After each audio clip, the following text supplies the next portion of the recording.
Few military organizations have had as much impact on the history of the Inner Sphere as the ComGuard. ComStar, the somewhat nefarious controllers of the hyperpulse generator network across settled space, was much more than just the phone company, as some put it.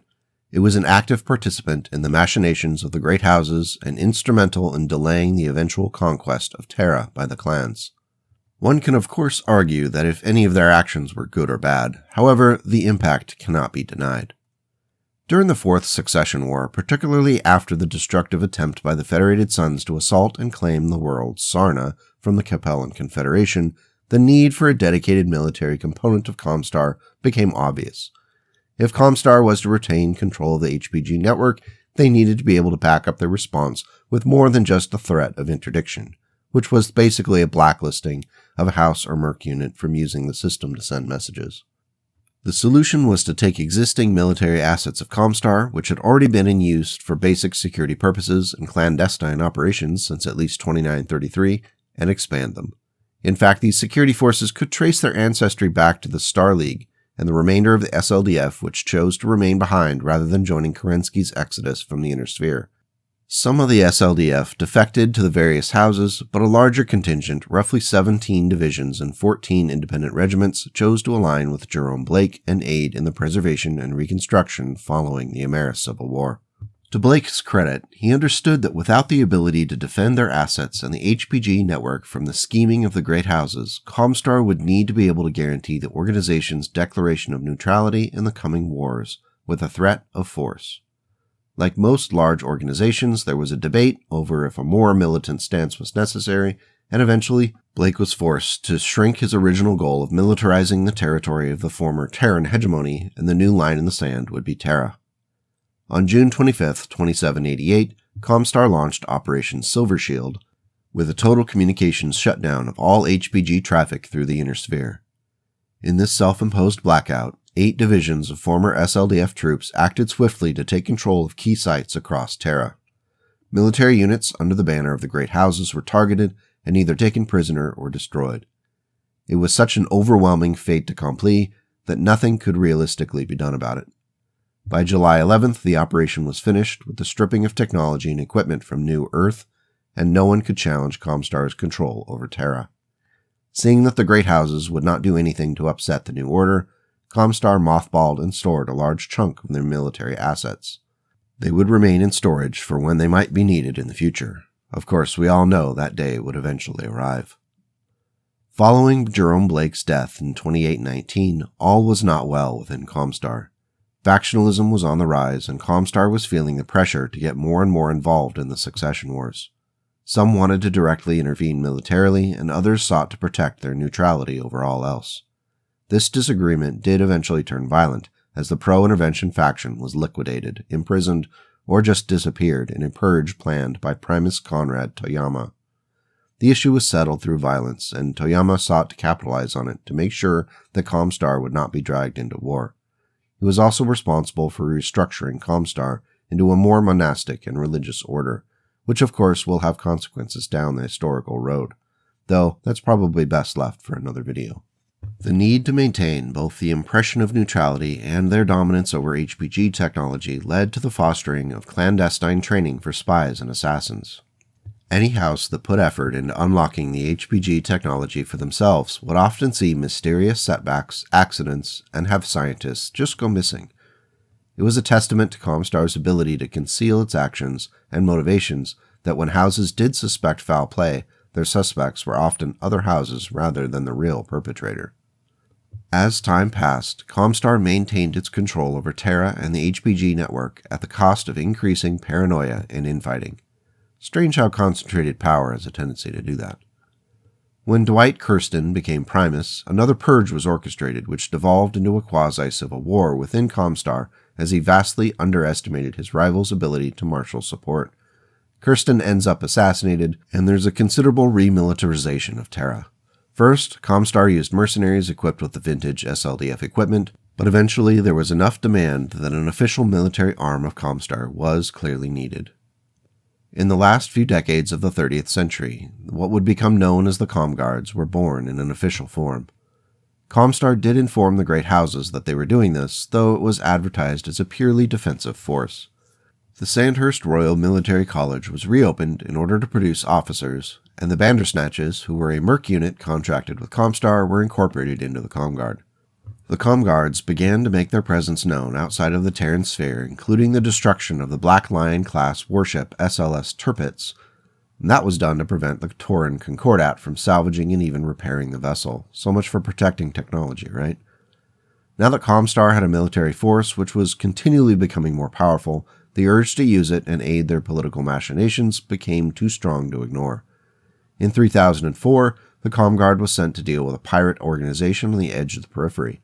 It proved to be a testing ground for the newly formed units, and it did not go well. Losses were significantly higher than predicted, and it resulted in a return to the drawing board for training and logistics. During the Fourth Succession War, the Sarna incident we previously mentioned was an opportunity for ComStar to remind the Federated Suns why they needed ComStar. After the destruction of the Sarna HPG, ComStar demanded that the ComGuard units be stationed at HPG stations throughout Fed Sun territory. This was less an act of genuine concern for the stations as it was an implied threat. When ComStar decided to get even more involved in the politics of the Inner Sphere following the Steiner-Davion Pact, it almost led to a full-scale war between House Davion units and the ComGuard stationed at those HPG facilities after the 3039 war. Following this, the ComGuard were in dire need of retrofit, reinforcement, and a reanalysis of their mission as ComStar's military arm. When Anastasius Vogt became the new Precentor Marshal, he addressed these needs with training programs and a new vision of the ComGuard as protectors of the Inner Sphere. Instead of being used to fight clandestine wars and destabilizing governments, Vogt wanted people to see the ComGuard fighting pirates and participating in humanitarian relief efforts. ComStar, of course, was happy to benefit from the positive PR such activities would generate. When the Explorer Corps vessel Outbound Light stumbled upon the clans in 3048, it started a cascading series of events which would change the Inner Sphere forever. ComStar, of course, always with their finger in the pie, quickly got into contact with the strange invaders when leadership learned about them in the summer of 3049. Vogt himself negotiated an agreement that allowed ComStar to maintain its neutrality during the coming invasion. Of course, the Great Houses recognized that something wasn't quite right, as the clans seemed to have intimate knowledge of important locations to hit and where supply lines could be cut to maximum effect. This led to claims that ComStar was actually aiding the clans behind the scenes. While this claim did have some factual support, ComStar stopped providing any information once they learned the clans were headed toward Terra. Having spent centuries making Terra the hub for ComStar's control, the risk of losing it prompted swift action. The Battle of Tukayyid would become a proxy battlefield for control of Earth. If the ComGuard could hold the field under the combined weight of the clans, then a 15-year truce would prevent further advances toward Terra. If the clans won, ComStar would hand over Terra and actually incorporate ComStar's infrastructure into the new Ilclan. With the stakes high, the entirety of the ComGuard was called to defend Tukayyid. 72 divisions, or the equivalent of 144 combined army regiments, were deployed on the planet to face 25 clan galaxies. ComStar wasn't willing to take any unnecessary chances with this fight. They knew that the clans had thus far been underwhelmed by the technology of Inner Sphere forces. However, the ComGuard would be armed with all of the SLDF-era weaponry that had been hidden away for centuries for a need just like this. Though still not one-to-one with clan technology, it was far and away better than your average Inner Sphere equipment. Every tactical advantage would be exploited on Tukayyid.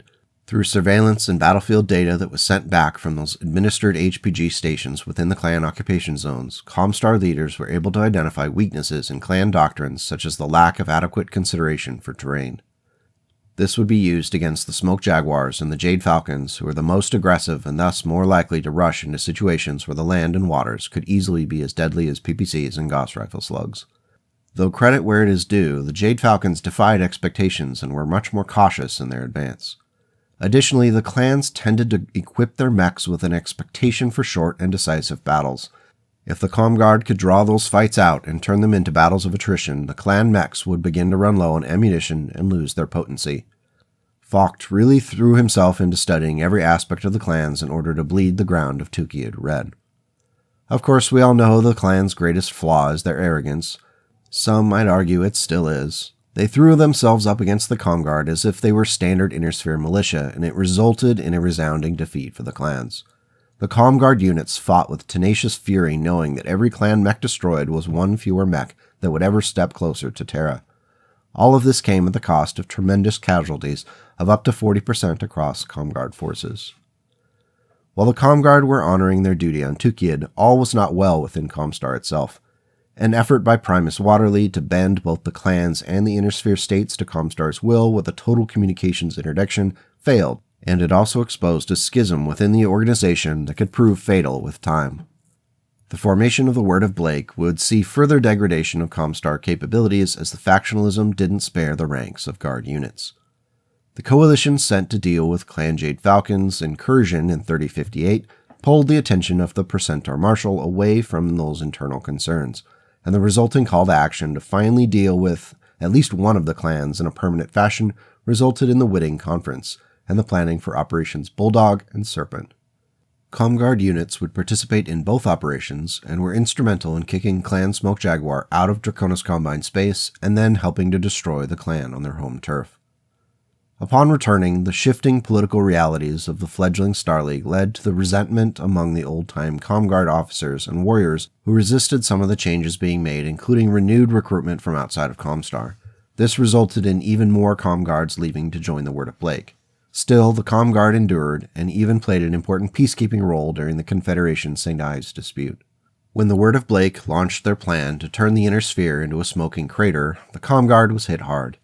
In January of 3068, the Word of Blake sent 2 warships into the Tukayyid system to strike the ComGuard base located on the planet. 2 ComGuard warships, the Hammerstrike and Blake's Vengeance, are destroyed in the attack. Orbital bombardment was then used to wipe out the ComGuard stationed on planet. An attack on the Word of Blake homeworld by ComGuard units was repelled, causing even more casualties.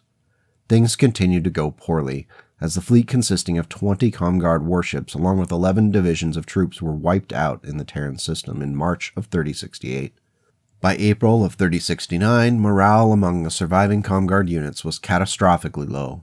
Desertions rose as whole units and jump ships either joined the Word of Blake or disappeared entirely. Some took off their uniforms and just melted in with local populations. Others joined mercenary companies to at least get paid for putting themselves at risk. Others just left the Inner Sphere entirely, seeking a new life in the periphery. Anything seemed preferable to sacrificing their lives in poorly thought-out attacks on Blakist holdings. An editorial published by Gustav Ashigo in the Rasselhag Republican News Services in August of 3070 read, "The past 3 years have clearly shown that ComStar can no longer protect the Republic. The ComGuards lie shattered on Terra, on Tukayyid, and on a dozen other worlds. Their fleet is all but destroyed. It's about time someone came to our aid. ComStar lies in shambles around us, their shattered bases amid the ruins of our own decimated cities, a mute testimony to the savage Blakist attacks against this world over the past 2 years. The Blakists killed indiscriminately, wiping out entire metroplexes in order to decimate the ComGuard forces stationed there. For all the good it did us, the ComGuards held back the Blakists as effectively as tissue paper holds back a polar typhoon, and the innocents of Orestes paid the price. Our time of harboring ComStar has run its course." Things were looking so grim that Anastasius Falk wrote an address broadcasting to all remaining ComGuard that same month. It read, "Almost 2 decades ago, I asked the men and women of the ComGuards to stand with me against the greatest threat not just ComStar, but all of humanity had ever faced. For 20 days we fought and bled against the clans. The price of victory came high, almost too high. But from the battlefield of Tukayyid, ComStar arose reborn, rededicated to the mission Jerome Blake envisaged for us. I cannot deny that the events of the past few years have shaken ComStar's very foundations, but today we face a challenge that dwarfs what we accomplished on Tukayyid. This challenge grows all the more difficult because we must now face those who stood beside us in that titanic struggle. Once again, the fate of humanity hangs in the balance. Our duty in this grave matter is clear. Our oaths demand that we must hold to our task, not to surrender to the disillusionment and despair. In the word of Blake, we have seen all that is evil and dark in humankind's soul. To stand against that darkness is the highest calling. In May of 3072, the remaining ComGuard units left Rasselhog space. In a curious coincidence, it was exactly 20 years to the day since the first ComGuard units defeated the clans on Tukayyid. In the time since, they had acted as protectors of what was left of the Rasselhog Republic. However, it was clear that the ComGuards were unable to protect themselves from the continued Word of Blake attacks. Diplomatic connections remained, but the bulk of what was left of ComGuard retreated back to Ark Royal. By the end of 2072, what could be described as ComGuard was less than half the strength it had been before the battle on Tukayyid 20 years before. As the year ended, Percenter Marshal Victor Steiner Davion reorganized the Guard into 6 armies. The 1st and 4th would deploy into the Lyran Alliance, the 2nd and 5th would form into the Federated Sons, and the 3rd covered the Draconis Combine. The 6th finally operated in the periphery. On December 24, 3072, Percenter Marshal Victor Steiner Davion addressed the ComGuard. He described the challenges that the ComGuard had faced in the past and said that this war with the Word of Blake was different because it was a war of existence rather than of territory. He finished the address with the following words. Until now, we have denied the Word of Blake their final victory through the simple expedient of survival. But that which does not kill us has made its last mistake. All I can promise you is blood, tears, toil, sweat, and the knowledge that there is only one battle we will have to win, the final one. The road to that battle will be long and hard, but today we take the first steps on that road. Today the ComGuards are back. A great leader once said, "Now is not the end. It is not even the beginning of the end, but it is perhaps the end of the beginning." Percenter Marshal, addressed to the ComGuards, Ark Royal, 24th December 3072. Fighting continued, and the ComGuard was able to give as good as they got for the most part. In 3076, they spearheaded a coalition strike against New Earth to test the defenses of the Word of Blake Protectorate. The use of weapons of mass destruction was common, so every assault on a Blakist world came with the very real risk of total obliteration. By the end of the decade, all 6 of the ComGuard armies would be ravaged by the conflicts across the Inner Sphere. Estimates suggested most of the 6 were looking at 90% plus losses due to casualties and desertion. Without a fleet of their own, even the mighty battlemechs of the ComGuard were not enough to keep things going. In the end, the Word was defeated. However, the price of that victory was the death of the ComGuard. The 4th Army Remnants disbanded in 3078 and joined in to the Revenants. The 2nd and 3rd armies were incorporated into the 6th to create a single functional army, though it would be almost entirely wiped out by orbital defenses during the drop into Geneva during the fight to reclaim Terra. The 1st Army faced unyielding and demoralizing terror attacks in their fight for Singapore, and finally the 5th and final ComGuard Army managed to survive as a functional unit, but really had little hope of moving forward. While it might not have been official, the retaking of Terra had effectively finished off the ComGuard. The surviving soldiers who still wished to serve were wrapped up into the new Republic of the Sphere armed forces, and ComStar was left without a military force to speak of. Now this would be the end of our story, except for the actions of Malcolm Buell, who was the director of ComStar's Special Projects Division. He resurrected the 1st Division of the ComGuard and named it the Blessed Order. The Blessed Order was used to save a man named Tucker Hardwell, who was a technician who was thought to have had the solution for fixing the HPG network which had collapsed following Grey Monday. The whole venture was a debacle, and when the Republic of the Sphere learned of it, they sent a strike force to eliminate the Blessed Order and everyone with them in 3141. After that, all remnants of ComStar were either destroyed or absorbed into the Republic of the Sphere. Well, folks, that's the quick and dirty version of the history of the ComGuard. Of course, some details and events had to get cut to keep things concise. The overall understanding and trajectory of history was protected. I think it's fair to see the ComGuard as kind of tragic figures in the history of the Inner Sphere. It seemed their reward for stopping the clans at Tukayyid was their slow obliteration from forces beyond their ability to control. What do you think? I know there are a lot of ComStar and ComGuard fans out there, and I would love to hear from you. If you've got a ComGuard army on the tabletop, tell me why you picked them over any of the other great houses in periphery states. Big thanks to the Ko-Fi and YouTube channel supporters. The ad revenue from YouTube is paltry, so every membership counts. I really appreciate it, and as the channel grows, the more time, money, and effort I can put into bringing you good BattleTech content. If you haven't already, check out the new Explorer Core Fiction series. It may not be canon, but I do my best to make it seem like it could be.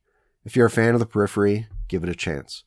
Until we meet again, take care and go make the world a slightly better place today and tomorrow.